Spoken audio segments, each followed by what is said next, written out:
ต่อไปเป็นแกงเฮ็ดแบบนี้แกงเฮ็ดแบบนี้เอาเกลือลงแบบนี้นะลงก่อนบ่ได้มีอย่างไรเขาประดากระดูกเขามีบอกกระดูกหมูนะเอามาใส่ไหมนี่กระดูกหมูต้มทุกยังมีอ่ะจะเอามักอึเขาใส่เนาะมักอึแล้วก็เป็นมักบวบมักอึเนาะเครื่องแกงเขา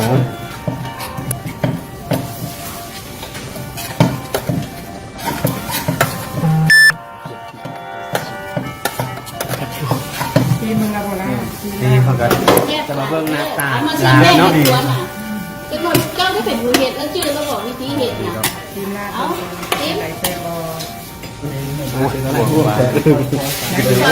ซิมซอยกับต้องพูดจังวิธีการดูจับเกลือเอาใจเลยเอาลงหมดเลยรสชาติจางอันจางใส่กระเด็ดดื่มจะได้มึงกลมใส่กันแล้วกันเป็นหมูกับหมูเป็นปอกตัวนึงหัวตัวนึงหมูเบิดบ่มีหัวดอกห้างที่ไหนเอาต่อไปเจ้ากดปรุงเลยตอนนี้น่ะจะใส่น้ำปลาเด็กน้ำปลาเด็กของเราน้ำปลาเด็กอีหลีเราจะใส่ของซอสนึงเขากับหม้อ1 จองเขากับหม้อ1 ทัพพีเขาเอิ้นน่ะเขากับ1 หม้อจ้ะเขากับ1 หม้อประเด็กเขาเรียกปรุงอาหารตัวนี้แหละตัวนี้เลยเขาเรียกปรุงอาหารเขาจะจางกระเดกเนาะเขากระตื้มไปเลยเนาะใส่น้อยนึงเอฟแล้วเขาจะมาใส่เครื่องต่อไปแม่เหี่ยงอีกแบบนี้น่ะตำใส่น้ำมันเลยนี่ตำจีบตำเลยเอาตำเลยก็จะ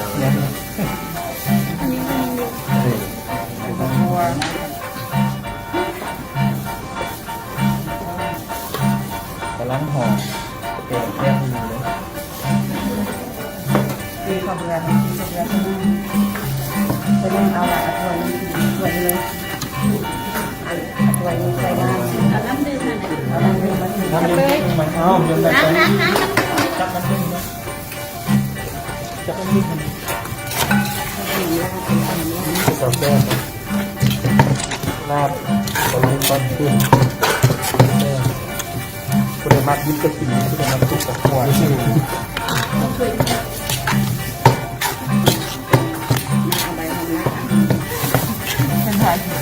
ดี๋ยวน้ำดื่มใส่กันน้ำดื่มตีต้องมีเครื่องสั่งทุกเด็กวันนี้เอาไปเลยครับหลังจากที่เราขุ่นลาไปแล้วเนาะก็จะมาห้องหุ่นหน้ามีที่มีสั้นนะมีนาขานเนาะ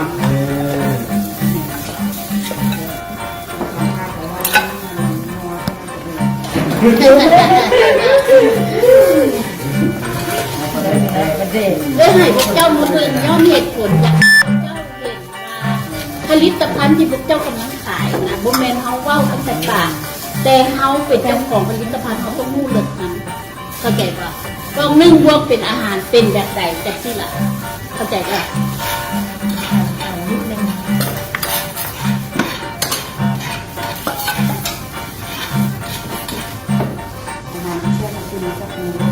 เกงเอาเนาะมีเกงเอา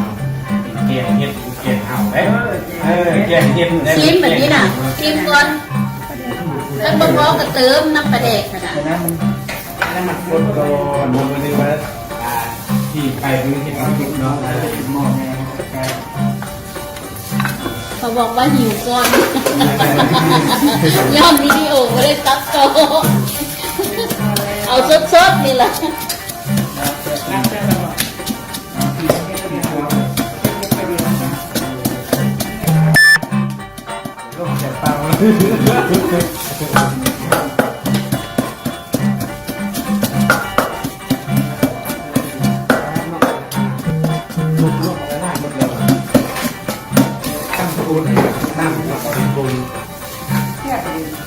ยองขึ้นซะไ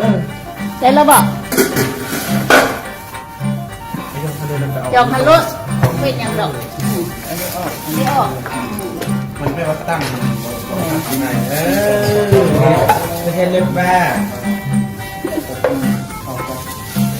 ปลานักเล่นเนาะ เด็กกับวันนี้ มีนักเล่นนักเอิร์กเนาะเล่นนักเอิร์กมะนาวมีมะฮุงที่เราซอยแล้วเนาะ ธรรมดาพวกเจ้าต้องเตรียมตัวเตรียมนะต้องเตรียมไว้เรียบร้อย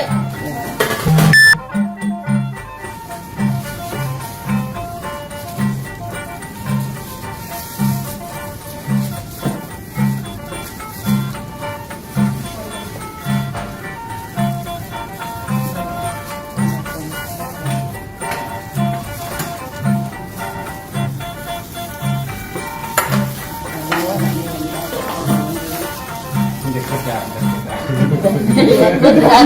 อยากกดดันนี่คือการได้ทอดสดอยากกดดัน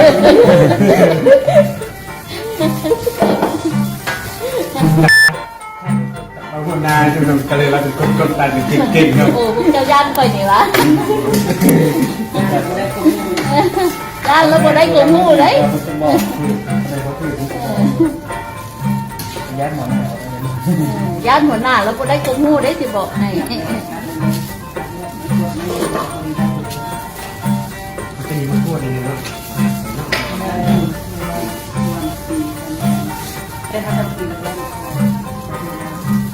บ่เหมือนตำ ตัวไปชีตัด เอาแบบนี้น้ำปลาแดกมาแบบนี้น่ะ มันไปได้ ยศแบบนี้น่ะเปิดสิค้าเห็ดสูตรใหม่เอาได้ไหมพวกมันน้ำปลาแดกเขาก่อนขาดเข้มก่อนขาดเข้มข้นนะเพื่อนเดี๋ยวแป๊บนึงเจ้าบวงมา2 ก่อนสวมก่อน น้อยบอก บวงน้อยบวงกินข้าว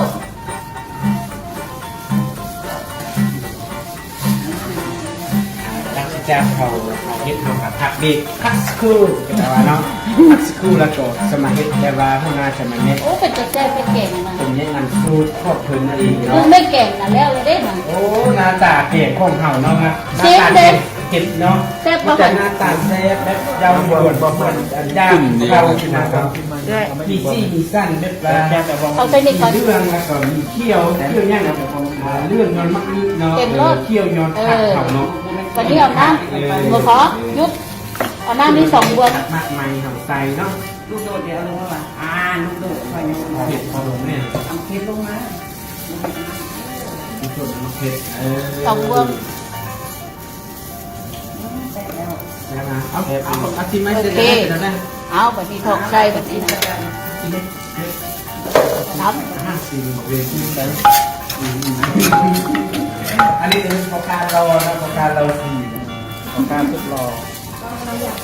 จากการทำมาลองที่ค่ายกับคนในตัวอย่าง กระเป๋าพี่แม่กองนี้ชิมจนอิ่มเลย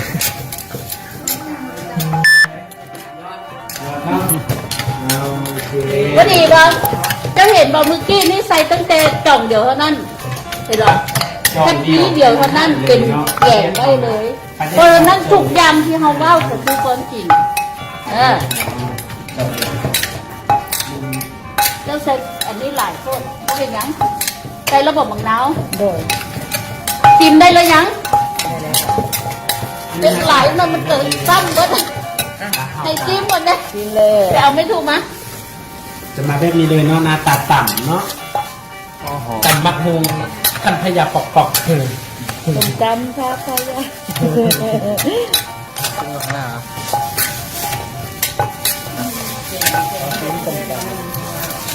ท่านผู้ใดมักรสชาติเข้มข้นจะเน้นเข้มข้นตื่มเลยสีชีสีเมืองเจ้าเด้อ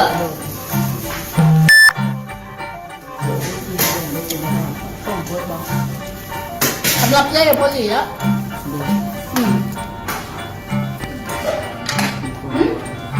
มาแม็ก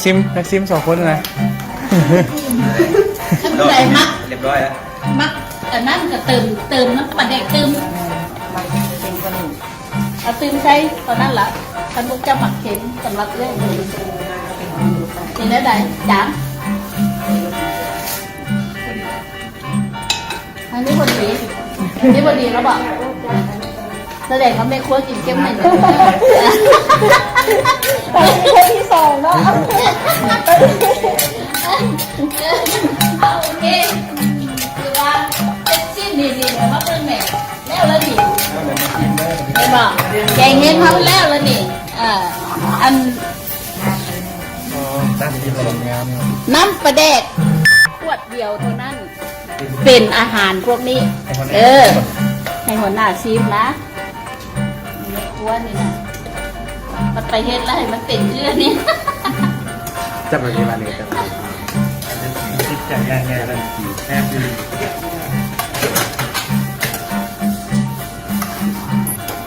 อืม แอบ โอเค ได้ครับ มันเขาคือเอา สังเกตว่าโต๊ะพวกเฮาบ่มีแป้งนัว พวกเจ้าเคยเห็ดแป้งนัวมาน่ะ แล้วสิฮู้ว่าวิธีการนะมันจะแตกต่างค่ะส่วนผสมมันถูกต้องแล้วบ่จำเป็นต้องแป้งนัวก็ได้เห็นปะ ไม่ได้มันคือสูตรอะไรเวลา คือไว้วิธีการ เกลื เฮ็ อ ด เป็นนัวใบ มันห ต น่ อง อใหญ่ ก่ ก อ ว่าน นี้นะคะเริ่มใส่เพิ่ม คือขั้นหม้อใหญ่ก็มีเขาก็ต้องใส่เพิ่ม ทุกอย่างนี่กันค่ะจานใหญ่เพราะว่าเขาเห็ดมา1พวงก็คือ1จานน้อยจาน อันนี้มันหน่อใหญ่ ขั้นหม้อใหญ่เขาก็ต้องเติมใส่ มา เด้อ คนตักเนาะ กินข้าวแบบนี้น่ะ ข้าวนี่ หน้าตักก่อน